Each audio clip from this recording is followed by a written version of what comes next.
3 reasons why your prospects are saying no. Welcome to the Godly Business Podcast. I am your host, Anne Jean-Pierre, and today's episode is brought to you by Better Sales Women, where entrepreneurs learn to master the sales conversation and 3x their income. To learn more, visit bettersaleswomen.com.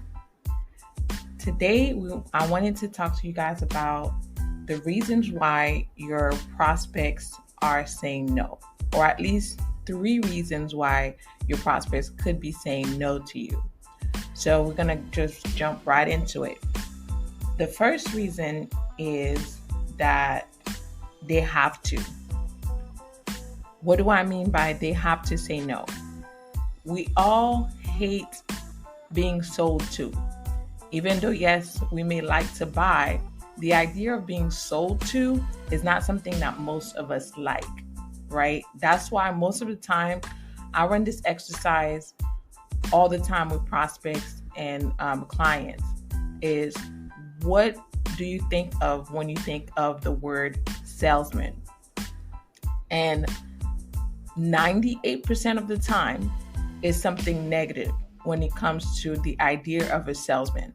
I get things like sales people are slimy, they're sleazy, they're tricky, they try to force you to buy. Those are the ideas that when I say salesman or, a salesperson is what comes to mind.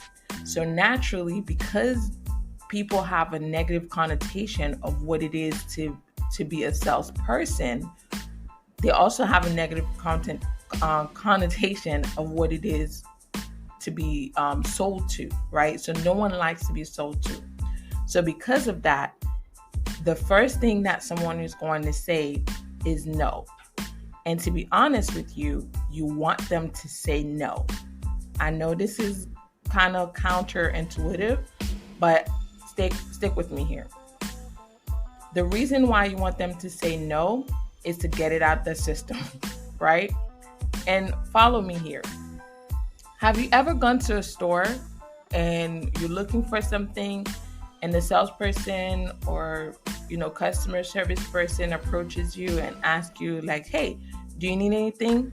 And your immediate response is, no, I'm okay. I'm just looking, or no, I'm good.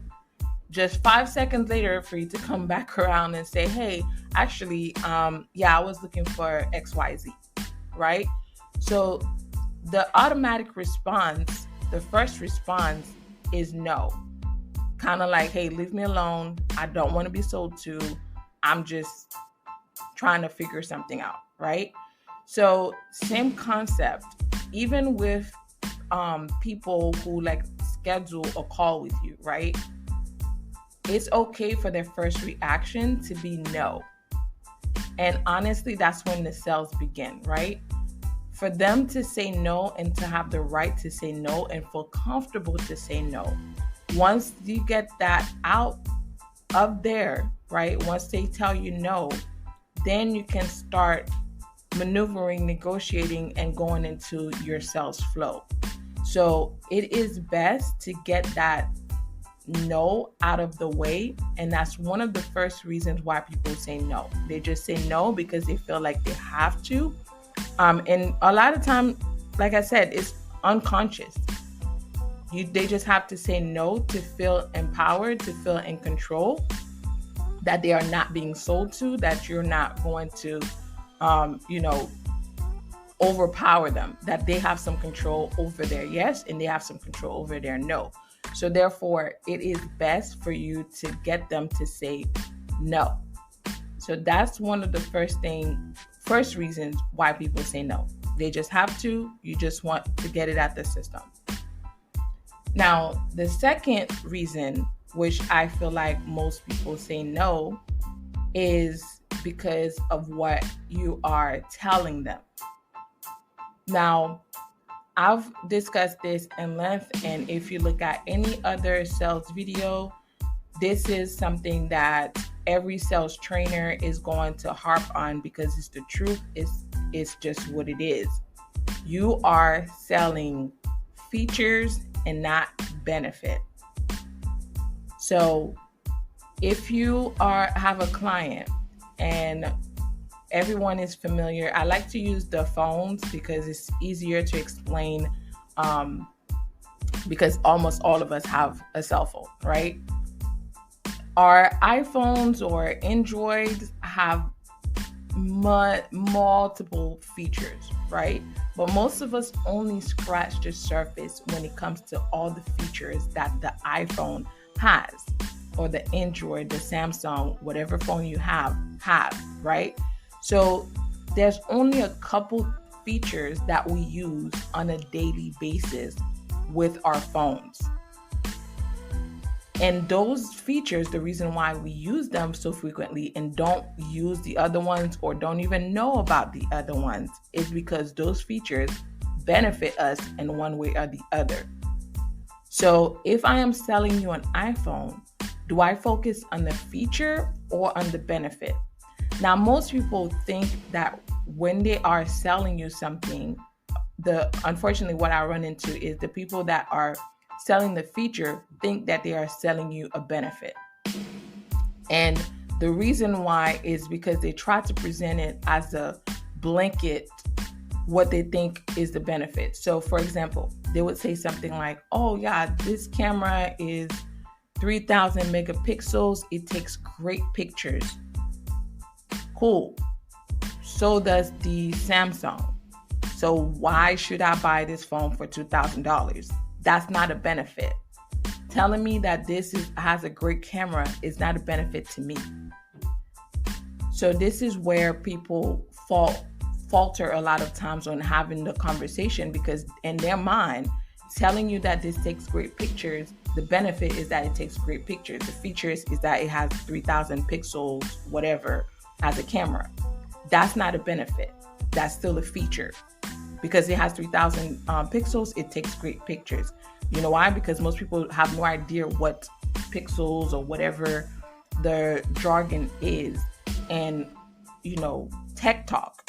So you telling them that it takes great pictures is a feature. Not only that, you also have to be careful of what the expected things are. For example, in this same example that we use, right? Actually, I'm going to switch example. Cars. When people used to buy cars, like early to late 2000s, right, having a automatic window was a feature. Well, guess what? Now it's an expected thing.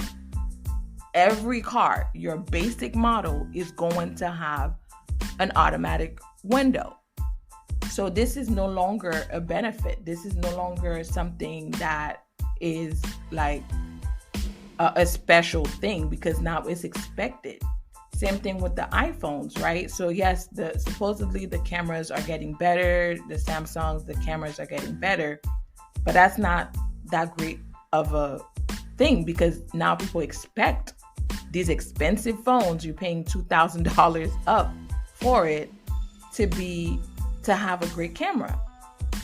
So therefore, the expectation there is that this should have a great camera. So to me, that is not a benefit. I'm expecting at that price point for this to come with this feature without me having to pay extra per se for it, right? So this is one of the pitfall of talking about the feature versus the benefit, because what you're explaining is the feature, but in your mind you're thinking it's a benefit when it's not. So now, how do you make that same conversation around the camera, for example, become a benefit? That's when it's important to know your audience, right? Knowing who you're talking to and why this would be a value to them.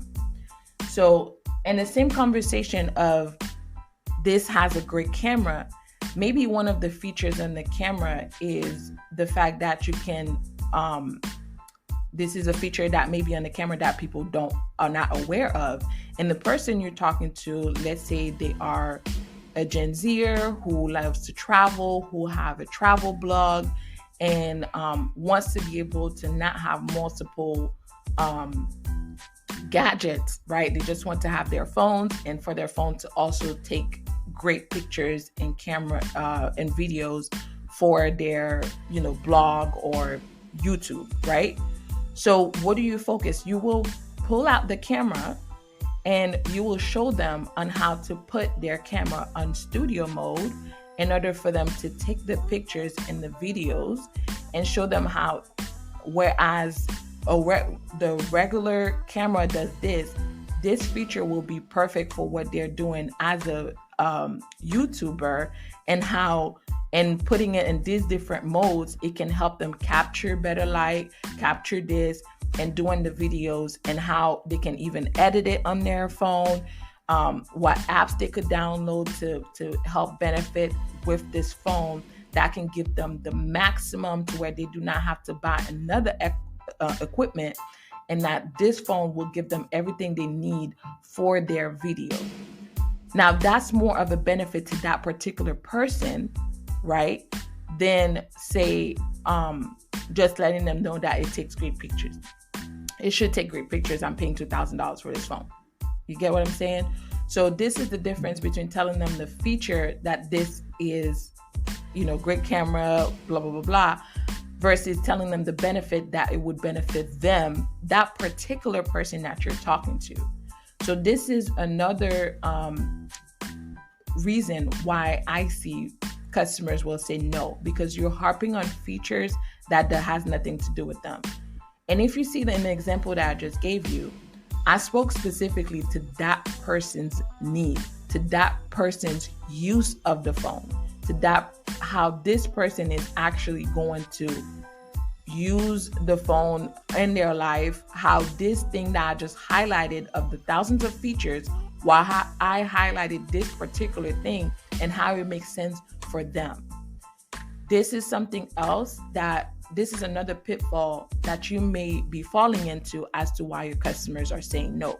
What works for A will not work for B. So even if you found another person who has similar interests to A, doesn't mean necessarily that this benefit that you just explained to this blogger is going to translate well to someone who wants to actually is a photographer, right?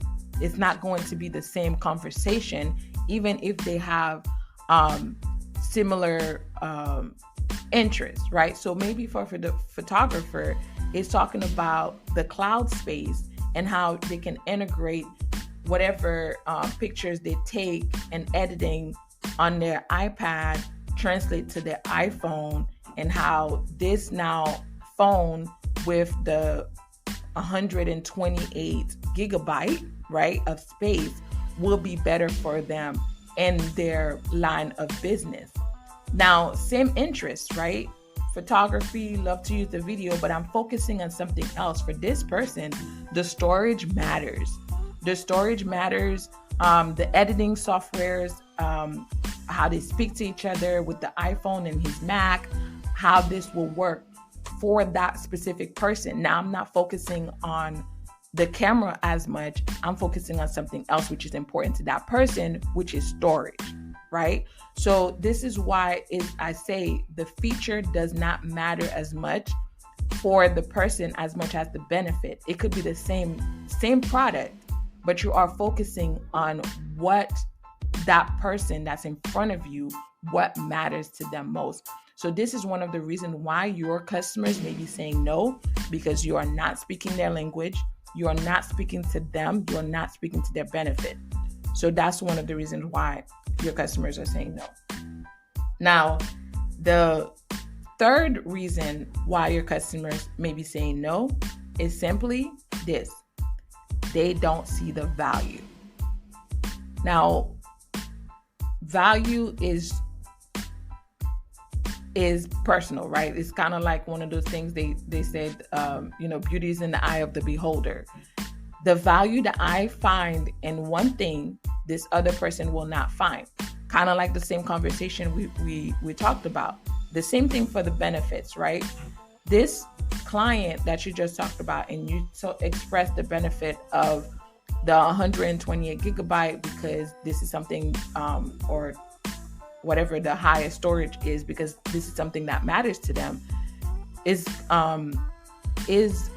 you explaining the benefit to them and trying to show them the value of getting this product instead of something else. They may not see, even with that conversation, depending on how you present it to them, they may not see the value of paying the extra $2,000 for this particular product. In their mind, they may see, okay, you know what? The value for me may be best for me to buy a separate camera and not invest on this phone. So how you express the benefit and express the benefit and create the value for the customer will help them to buy. Not understanding that is the reason. Not understanding how to portray that to the customer, how to sell them the value, the benefit in time, it is the value, right? The benefit for them is how they see the value in the product that they're buying, which is even more reason why you have to focus on the benefit to your particular customer. If they find value in this feature that you just explained how it's going to benefit them, therefore they will buy. If they don't find as high of a value, yes, it's beneficial, but it's not as valuable to me in this instance, in this scenario that you presented, guess what? It's not as valuable. Now, two things, little asterisk, that I want to pivot a little bit. Understand that doesn't mean because this person doesn't see the value that you're offering that your product is not valuable. And the reason why I put this little asterisk and want to talk about this is something that I notice a lot with newer business people, newer entrepreneurs, especially in selling products or even services, but sometimes products, is once you start giving them the benefit and the person is somewhat interested, but they like stuck on the price and they don't see the value of the price compared to the benefit that they would get, right? And then we kind of talked about this in another episode, but then you start to reduce your price in order for you to attract them and to get them to buy. This is the absolute no, because now you are devaluing your product, you are devaluing your service in order for you to accommodate them. Understand this. This is something that I really, if you don't get anything else, I need you to understand this part. What one person value is different from the next person. Understand that there are watch, right? A watch that you put in your wrist that are $5,000. There are also watches that are selling for millions of dollars. There are watches that are selling for $5. So the person that will buy the $1 million watch will most likely never buy the $5 watch. The person that will buy the $5 watch will most likely never buy the $5,000 watch. Now you may say, well, Annie, these are different price brackets and price, range. So of course, but listen to me. You know people that will buy a $3,000 iPhone, right? But then they can't pay for, they be complaining about their gas, that they don't have enough money for gas, right? It's a matter of prioritizing. It's a matter of what's important to them. So they will have a Gucci purse and now have $20 to put in that Gucci purse. So they don't value they value that Gucci purse more than actual cash in their pocket. They value being seen as important. They value being seen a certain way more than they value actually having money. So this is why I'm telling you this. If you pay attention to that and you understand that the person that you're talking to may not see the value, and that's okay, let them walk away versus reducing your price. And I've already talked about why you want to make sure you don't start devaluing your product, because then you set a trend about your business that is going to be hard to get out of. You creating a habit that is going to be really hard to get out of when now you start reducing your price just because someone doesn't see the value and you want to make a sale. So be very, very careful with that. So as long the main thing that I want you to focus on is understanding how to showcase the benefit and showcase the value for the customer.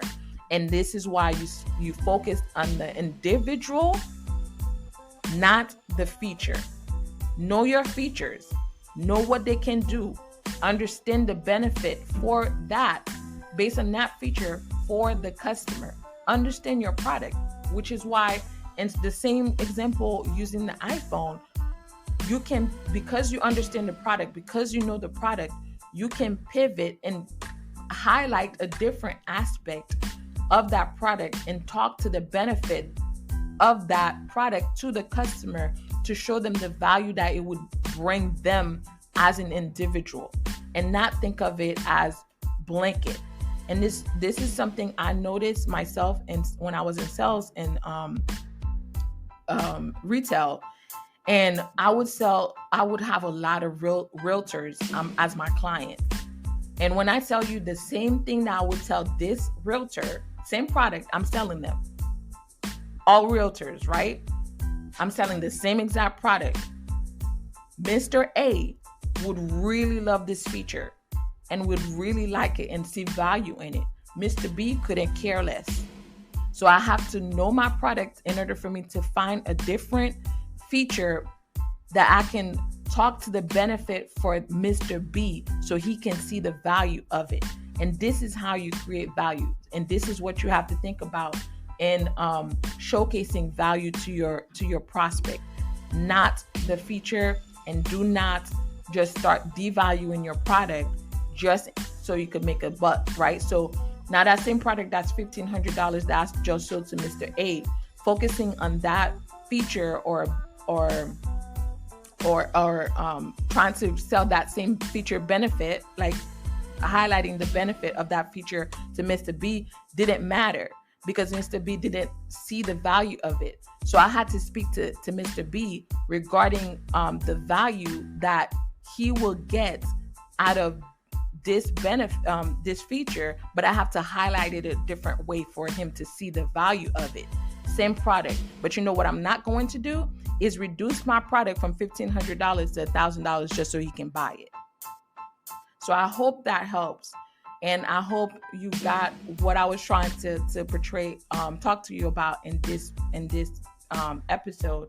The 3 reasons why your customers say no. The first one is because, hey, get it out their system. Let them say no. They have to say no in order for them to feel in control. So it's okay for them to say no, and then your sale begins. Because I will talk about this in another podcast. What you don't want is a yes that's not a yes, right? And chasing after customers because they tell you yes, but they didn't mean it. They were just trying to be polite to get you off the phone, to get you off the call, to kind of walk away, but they never meant to commit to your sales. So this is something else that we'll talk about in a different episode. But today I wanted to highlight those 3 reasons, getting the no out of their system, showing them the benefit and not the feature, speaking to your audience based on the benefits, and showing them the value based on that individual. And lastly is creating the value and not understanding how to have the conversation and create the value for the customer, and not devaluing your product in order for you to make a sale. So I hope you got a lot out of this conversation. I hope it was very helpful.